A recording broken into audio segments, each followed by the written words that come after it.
Assalamualaikum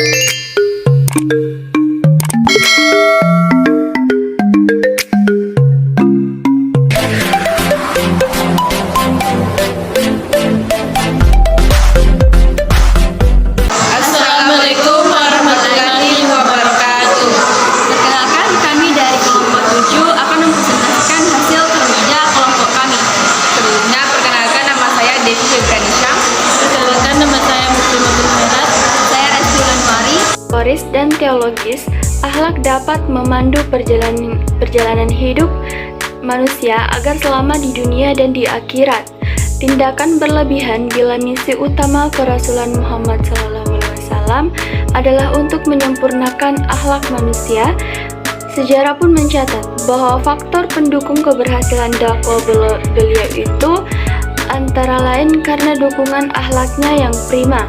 Hingga hal ini menyatakan oleh Allah dalam Al-Quran kepada umat manusia, khususnya yang beriman kepada Allah, diminta agar akhlak dan keluruhan budi Nabi Muhammad SAW. Adapun beberapa rumusan masalah yang akan kita bahas pada kesempatan kali ini, yaitu yang pertama, menjelaskan akhlak terhadap Allah dan Rasulullah. Yang kedua, menjelaskan akhlak individu dan sosial. Yang ketiga, bagaimana akhlak terhadap lingkungan. Dan yang terakhir, menjelaskan tentang akhlak dalam kehidupan berbangsa dan bernegara. Akhlak terhadap Allah dan Rasulullah SAW. Kata kholak artinya telah berbuat, menciptakan atau mengambil keputusan untuk bertindak. Secara terminologis, akhlak adalah tindakan yang tercermin pada akhlak Allah Subhanahu wa Ta'ala. Salah satunya dinyatakan sebagai pencipta manusia dari segumpal darah, Allah Subhanahu wa Ta'ala sebagai sumber pengetahuan yang melahirkan kecerdasan manusia, pembebasan dari kebodohan, serta peletak dasar yang paling utama dalam pendidikan. Pertama-tama wajib bagi setiap hambanya mencintai Allah Subhanahu wa Ta'ala, dan ini merupakan bentuk ibadah yang paling agung.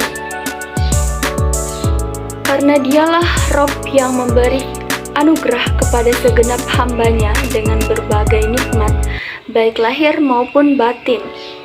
Selanjutnya, setelah kita mencintai Allah Subhanahu wa Ta'ala, kita wajib pula mencintai Rasulnya, Muhammad Sallallahu Alaihi Wasallam. Sebab beliau adalah orang yang menyeru kepada Allah, yang mengenalkan kepadanya, menyampaikan syariatnya, dan yang menjelaskan hukum-hukumnya.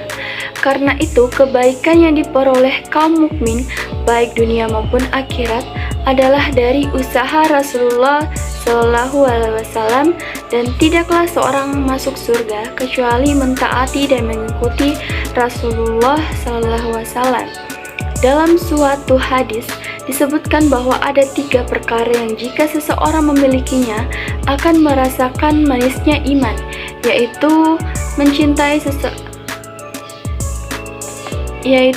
bila Allah dan Rasulnya lebih ia cintai daripada selain keduanya, dan tidak mencintai seseorang kecuali karena Allah, serta benci kepada kekufuran setelah Allah menyelamatkannya daripadanya, sebagaimana ia benci untuk dilempar ke neraka. Muttafaqun alaih. Maka mencintai Rasulullah berarti mencintai Allah, bahkan suatu keharusan dalam mencintai Allah, serta ia memiliki kedudukan kedua setelah mencintai Allah. Dan Nabi Muhammad SAW setelah menyampaikan perlunya kecintaan secara khusus kepada beliau dan wajibnya mendahulukan kecintaan kepadanya daripada kecintaan kepada yang lain selain Allah. Ada beberapa akhlak kepada Allah Subhanahu wa Ta'ala. Yang pertama itu mensucikan Allah dan memujinya, terdapat dalam Quran surah Al-Isra ayat 44. Kemudian bertawakal dan berserah diri kepada Allah, berbaik sangka kepada Allah, beribadah hanya kepada Allah, berdoa khusus kepada Allah Subhanahu wa Ta'ala, zakirullah yaitu ingat kepada Allah, dan yang terakhir bersyukur kepada Allah. Kemudian ada akhlak kepada Rasulullah, yaitu yang pertama membenarkan apa yang disampaikan, mengikuti syariatnya, mencintai Rasulullah dan mengikuti jejak langkahnya. Yang keempat, memperbanyak sholawat kepada Rasulullah. Dan yang terakhir, mewarisi risalahnya. Akhlak terhadap individual dan sosial. Akhlak merupakan karakter yang berproses pembentukannya mendengar, melihat, meniru suara atau gerak yang akan diulang secara teratur. Akhlak dibagi dua, yaitu akhlak individu dan sosial yang merupakan unsur pokok kepribadian muslim. Akhlak individu yaitu modal yang berbasis kualitas pribadi. Contohnya yaitu memelihara kesucian dan kehormatan diri, bersikap cukup atau qanaah, selalu bersyukur kepada Allah Subhanahu wa taala dan lainnya. Sedangkan akhlak sosial adalah tanggung jawab sosial yang juga merupakan panggung atau tempat untuk menunjukkan bahwa memiliki pribadi baik. Kualitas individu mempengaruhi kualitas sosial karena mereka saling berinteraksi.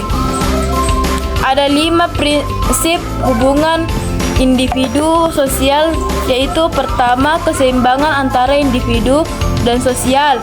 Kedua, fungsional yang artinya berjalan dan berfungsi sesuai dengan perbuatan masing-masing. Ketiga, kolaborasi, yaitu kerjasama antara individu dan sosial. Keempat, kontributor akan ada yang memberi dan menerima atau take and give. Kelima, sistematisasi yang berarti saling bergantung dan bertautan, yaitu manusia kepada Allah Subhanahu wa taala. Dalam Al-Quran pun dijelaskan pada Quran surah Al-A'raf ayat 199. Khuzil afwa wa'mur bil urfi wa'arid anil jahilin. Artinya, jadilah pemaaf dan suruhlah orang yang mengerjakan yang makruh, serta jangan pedulikan orang-orang bodoh. Quran surah Al-A'raf ayat 199. Ayat ini menjelaskan bahwa Allah Subhanahu wa taala memerintahkan Rasulnya agar berpegang teguh dan prinsip umum tentang akhlak, yaitu bersikap pemaaf dan berlapang dada terhadap tingkah laku dan akhlak manusia yang buruk dan tidak membalas dengan perbuatan yang sama. C. Akhlak terhadap lingkungan. Yang dimaksud dengan lingkungan di sini adalah segala sesuatu yang di sekitar, baik binatang, tumbuh-tumbuhan maupun benda-benda tak bernyawa. Pada dasarnya, akhlak diajarkan Al-Quran terhadap lingkungan bersumber dari fungsi manusia sebagai khalifah. Khalifaan menurut adanya interaksi antara manusia dengan sesama dan manusia terhadap alam. Khalifaan di sini mengandung arti pengayoman, pemeliharaan, serta bimbingan agar setiap makhluk mencapai tujuan ciptaannya.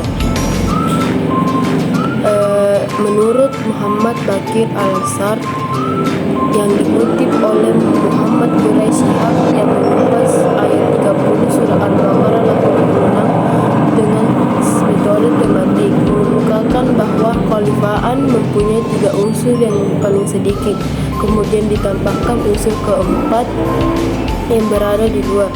Namun amat menentukan arti khalifaan dalam pandangan Al-Quran. Pertama, manusia yang di dalam hal ini disebut khalifah. Kedua, alam raya yang ditunjuk oleh surah Al-Baqarah sebagai alat.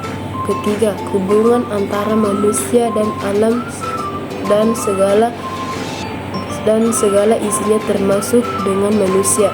Sedangkan unsur keempat yang berada di luar adalah yang digambarkan oleh ayat tersebut dengan kata innaja al-naka khalifat, yaitu memberikan penugasan, yakni Allah Subhanahu wa taala. Akhlak dapat membuka mata hati seseorang untuk mengetahui yang baik dan buruk. Begitu pula memberi pengertian apa faedahnya jika berbuat baik dan apa pula bahayanya jika berbuat kejahatan. Orang yang baik akhlaknya biasanya memiliki banyak teman, sejawat dan sedikit musuh. Hatinya tenang, riang dan senang. Hidupnya bahagia dan membahagiakan. Allah Subhanahu wa taala berfirman dalam Quran surah Al-Fajr ayat 30. Ya ayyatuhan nafsul mutmainnah irji ila rabbiki radiyatan mardiyah fadkhuli fi ibadi wadkhuli jannati. Artinya, hai jiwa yang tenang, kembalilah kepada Tuhanmu dengan hati yang puas lagi diridhoinya, maka masuklah ke dalam jamaah hamba-hambaku, masuklah ke dalam surgaku.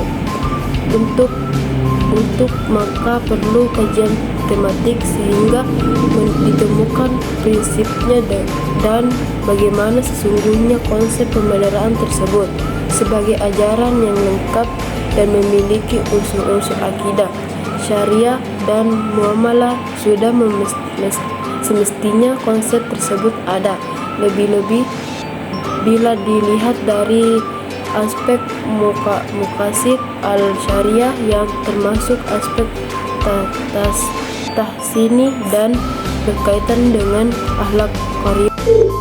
Akhlak dalam kehidupan berbangsa dan bernegara. Akhlak dalam bermasyarakat adalah sifat yang tertanam dalam jiwa manusia yang dilakukan secara spontan tanpa pertimbangan terlebih dahulu dalam lingkungan atau kehidupan. Orang yang berakhlak baik biasanya senang dengan bertamu atau silaturahmi karena ini dapat menguatkan hubungan sesama muslim.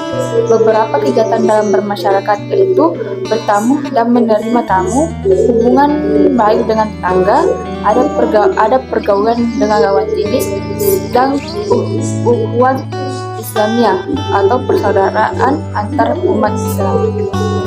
Akhlak dalam bernegara perlu untuk disadari oleh kita agar kita menjadi semakin sensitif terhadap persoalan yang terjadi pada bangsa dan bernegara kita. Bukan hanya ini didorong dengan kekhawatiran akan kokornya generasi kita apabila tidak dibekali dengan pengetahuan dan dengan akhlak yang cukup untuk menjalani kehidupan. Berikut akhlak dalam bernegara. Yang pertama, musyawarah. Yang kedua, menegakkan keadilan. Yang ketiga, amar ma'ruf nahi munkar. Dan yang terakhir, hubungan pemimpin dan yang dipimpin. Akhlak dalam kehidupan berbangsa dan bernegara. Kita harus memperhatikan saudara kaum muslim semuanya dan juga tetangga kita. Tetangga selalu ada ketika kita membutuhkan bantuan, seperti diriwayatkan dari Anas bahwa Rasulullah Shallallahu Alaihi Wasallam bersabda, tidaklah beriman seseorang dari kalian hingga ia menyukai saudaranya sebagaimana ia menyukai dirinya sendiri. Dari hadis Syahih bahasanya Rasulullah Shallallahu Alaihi Wasallam bersabda, tidak masuk surga orang yang tetangganya tidak aman dari keburukannya. Hadis riwayat Muslim. Kehidupan di masyarakat pastilah akan menjumpai kegiatan silaturahmi. Orang yang berakhlak baik biasanya senang dengan bertamu atau silaturahmi karena ini dapat menguatkan hubungan sesama muslim.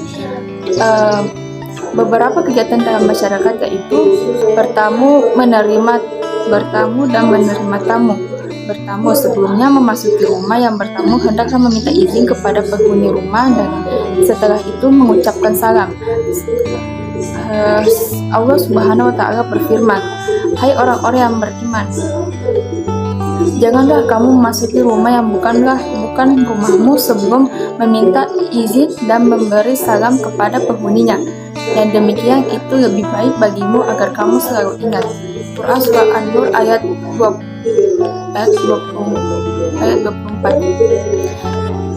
Yang kedua, menerima tamu. Salah satu akhlak yang terpuji dalam Islam adalah menerima dan memuliakan tamu tanpa membedakan status sosial. B.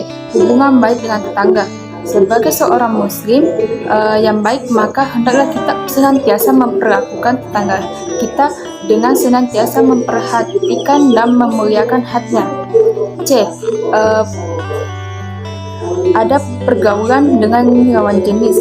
Ada beberapa hal yang perlu diperhatikan dalam bergaul dengan lawan jenis. Di antaranya, yang pertama, senantiasa menundukkan pandangan. Yang kedua, menjaga hijab dan tidak berhaluan.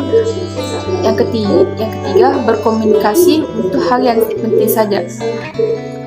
Yang terakhir, D. Ukhuwah Islamiyah. Ukhuwah Islamiyah bisa diartikan sebagai persaudaraan di antara umat muslim, di mana persaudaraan di antara seorang muslim diibaratkan sebagai bangunan yang kokoh yang sedang menguatkan. Selanjutnya, akhlak dalam bernegara. Dan di sini, apabila kita dibekali dengan pengetahuan tentang akhlak yang cukup untuk menjalani kehidupan ke depannya, di sini saya akan menjelaskan tentang akhlak dalam bernegara. Yang pertama, musyawarah. Musyawarah berasal dari kata syawarah, yaitu berasal dari bahasa Arab yang berarti berunding, urun, rembut atau mengatakan dan mengajukan sesuatu. Istilah-istilah lain dalam tata negara Indonesia dan kehidupan modern tentang musyawarah dikenal dengan sebutan syuro, lembut desa, bahkan demokrasi. Adapun salah satu ayat Al-Quran yang membahas mengenai musyawarah adalah Quran surah Asy-Syura ayat 38 yang berbunyi, dan bagi orang-orang yang menerima mematuhi seruan Tuhannya dan mendirikan salat, sedang urusan mereka diputuskan dengan musyawarah antara mereka, dan mereka memaafkan sebagian dari rezeki yang kami berikan kepada mereka. Quran surah Asy-Syura ayat 38. Yang kedua, menegakkan keadilan. Istilah keadilan berasal dari kata adil, bahasa Arab, yang mempunyai arti antara lain sama dan seimbang. Dalam pengertian pertama, keadilan dapat diartikan sebagai membagi sama banyak atau memberikan hak yang sama kepada orang-orang atau kelompok dengan status yang sama. Dalam pengertian kedua, keadilan dapat diartikan dengan memberikan hak seimbang dengan kewajiban atau memberi seseorang sesuai dengan kebutuhannya. Yang ketiga, amar ma'ruf nahi munkar. Ma'ruf secara etimologis berarti yang dikenal, sebaliknya munkar adalah sesuatu yang tidak dikenal. Yang menjadi ukuran ma'ruf atau munkarnya sesuatu ada dua, yaitu agama dan akal sehat atau hati nurani. Kedua-duanya sekaligus atau salah satunya. Semua yang diperintahkan oleh agama adalah ma'ruf, begitu juga sebaliknya. Semua yang dilarang oleh agama adalah munkar. Hubungan pemimpin dan yang dipimpin.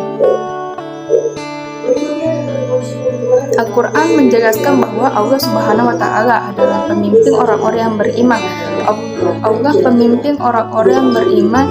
Dia mengeluarkan mereka dari kegelapan kepada cahaya, dan orang-orang yang kafir, pemimpin mereka yang takut yang mengeluarkan mereka dari cahaya kepada kegelapan. Mereka itu adalah penghuni neraka. Mereka kekal di dalamnya. Quran surah Al-Baqarah ayat 2. At-takabur adalah segala sesuatu yang disembah diperlukan selain dari Allah Subhanahu wa Ta'ala, dan dia suka diperlakukan sebagai Tuhan tersebut. Menurut Syed Qutb, takut adalah segala sesuatu yang menantang kebenaran dan melanggar batas yang telah digariskan oleh Allah Subhanahu wa Ta'ala untuk hambanya. Dia bisa berbentuk pandangan hidup, beradab, dan lain-lain yang tidak berlandaskan ajaran Allah Subhanahu wa Ta'ala.